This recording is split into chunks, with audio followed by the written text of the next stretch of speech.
Hi hello friends, ஒரு வழியா Demon Slayer season 4 முடிஞ்சிருச்சு. இனிமே ஃபியூச்சர்ல Demon Slayerல இருந்து எந்த சீசனும் எபிசோட்ஸும் வர போறது இல்ல. இந்த வீடியோல Demon Slayer season 4 ஓட ரிவ்யூவும் ஃபியூச்சர்ல இனிமே Demon Slayer எப்படி கொண்டு போறாங்க அப்படிங்கற அந்த நியூஸை பத்தியும் ஃபுல்லா பாத்துறலாம். நம்ம சேனலுக்கு நீங்க புதுசா இருந்தீங்கன்னா சப்ஸ்கிரைப் பண்ணி சப்போர்ட் பண்ணுங்க. இந்த வீடியோ ஃபுல்லா பார்த்துட்டு பிடிச்சதுக்கு அப்புறம் லைக் பண்ணுங்க. ஃபர்ஸ்ட் இந்த சீசன் 4 எடுத்துக்கிட்டீங்கன்னா மத்த சீசன்ஸை கம்பேர் பண்ணல இருக்கிறதுல ரொம்ப கம்மியான எபிசோட்ஸ் இருக்கக்கூடிய சீசன்னா அது இதுதான். ஏன்னா சீசன் 1ல கிட்டத்தட்ட 26 எபிசோட்ஸ் இருந்துச்சு, சீசன் 2ல 11 எபிசோட்ஸ் இருந்துச்சு, சீசன் 3லயுமே 11 எபிசோட்ஸ் இருந்துச்சு. ஆனா இந்த சீசன்ல வெறும் 8 எபிசோட்ஸ் தான்.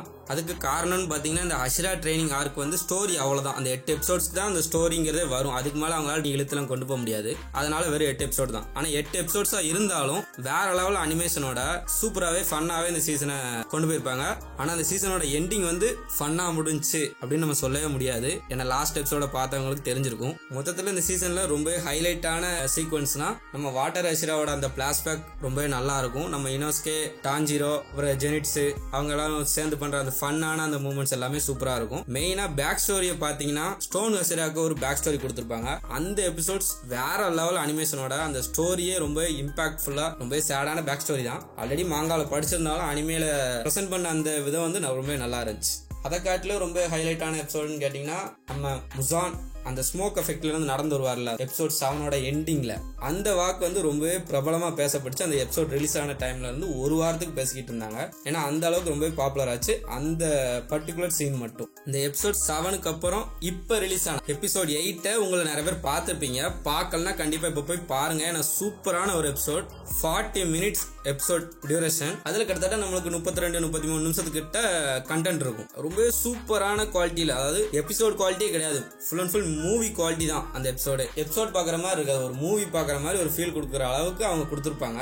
ரொம்பவே நல்லா இருந்துச்சு எபிசோட் 8 வந்து. இந்த எபிசோட்ல மெயினா சொல்லணும்னா அந்த இன்ஃபினிட்டி கேசலுக்குள்ள நம்ம அஷிரா எல்லாருமே டிராப் ஆகிற அந்த சீக்வன்ஸா இருக்கட்டும், நம்ம இனோஸ்கே டிராப் ஆகிற அந்த சீனா இருக்கட்டும், அப்புறம் ஜெனிட்ஸ் அவனை பத்தி சொல்லாம இருக்கவே முடியாது. ரொம்பவே சீரியஸ் மோடுக்கு மாறிட்டான். அதை நான் திரும்ப அந்த சீனை மட்டும் வச்சு பார்த்தேன். ஏன்னா அந்த அளவுக்கு சூப்பரான ஒரு சீன் அது.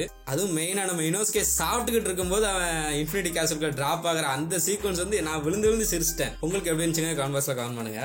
மொத்தத்துல அந்த இன்ஃபினிட்டி கேஸ்ல அந்த காமிச்ச விதம், அவங்க எல்லாருமே டிராப் ஆகிற அந்த சீக்வன்ஸ் வந்து வேற லெவல்ல பண்ணிருக்காங்க. மொத்தத்துல இந்த சீசன் ஸ்டார்டிங்ல ஃபன்னா ஆரம்பிச்சிருந்தாலும் எண்டிங்ல ரொம்பவே அடுத்து என்ன நடக்க போகுது அப்படிங்கிற அந்த விறுவிறுப்போட முடிச்சிருக்காங்க. அதுவும் இந்த எபிசோடோட குவாலிட்டியை கண்டிப்பா பாராட்டி ஆகணும். ஏன்னா டோட்டலா அந்த 40 நிமிஷமே ஒரு மூவி குவாலிட்டி தான் கொடுத்திருக்காங்க.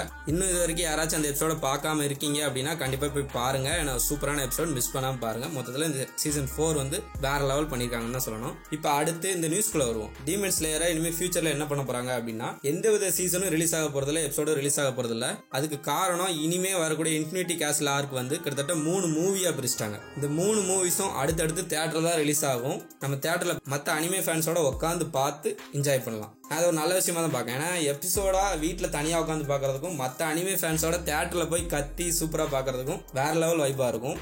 அனிமே மூவிஸை இந்தியாவில் ரிலீஸ் பண்ணுவாங்க ப்ரோ அப்படின்லாம் கேட்காதீங்க, கண்டிப்பா ரிலீஸ் பண்ணுவாங்க. ஏன்னா அனிமே பாப்புலரா இல்லாத டயத்தப்பவே அனிமே மூவிஸ்லாம் இந்தியாவில் ரிலீஸ் பண்ணியிருக்காங்க தியேட்டர்ல. இப்ப அனிமே ரொம்பவே பாப்புலர் ஆயிட்டு இந்தியாவில். அதனால கண்டிப்பா எல்லா ஸ்டேட்லயுமே இந்தியாவில் அந்த மூவிஸை ரிலீஸ் பண்ணுவாங்க. நம்ம தியேட்டர்ல பார்த்து என்ஜாய் பண்ணலாம். மொத்தத்துல இனிமே ஃபியூச்சர்ல வரக்கூடிய டீமன் ஸ்லேயர் மூவிஸ் எல்லாமே வேற லெவல்ல இருக்க போது நம்ம அதை ரொம்பவே பார்த்து ரசிச்சு என்ஜாய் பண்ண போறோம். இந்த வீடியோவை இப்போ வரைக்கும் யாராச்சும் பார்த்துக்கிட்டு இருந்தீங்கன்னா ரொம்ப தேங்க்ஸ். வீடியோ இது வரைக்கும் பார்த்ததுக்கு. உங்களோட தாட்ஸை கான்வர்ஸ்ல கமெண்ட் பண்ணுங்க. நம்ம சேனலுக்கு நீங்க புதுசா இருந்தீங்கன்னா சப்ஸ்கிரைப் பண்ணி சப்போர்ட் பண்ணுங்க. அப்படின்னா இந்த மாதிரி நிறைய கண்டென்ட் நீங்க நம்ம சேனல்ல பார்க்க முடியும். ஓகே ஃப்ரெண்ட்ஸ், பாய்.